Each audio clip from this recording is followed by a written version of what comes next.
Ready to cruise with total peace of mind? Let's unlock the secrets to getting full coverage with Geico. First things first, head over to the Geico website and either log in or create an account if you are a new user. If you already have an account, click on Login and enter your credentials, your username and password.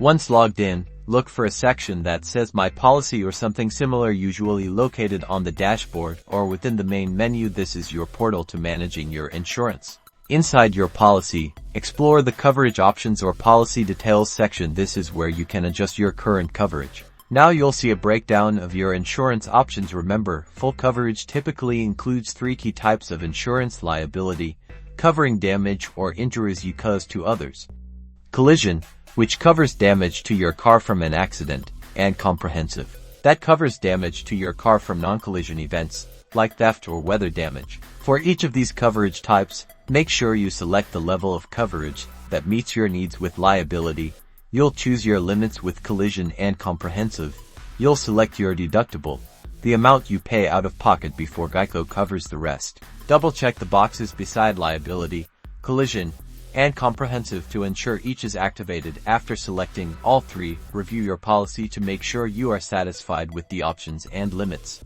Remember that you can adjust your coverage and make changes as your needs evolve. And just like that, you've selected full coverage, with Geico protecting you on the road. Drive safe.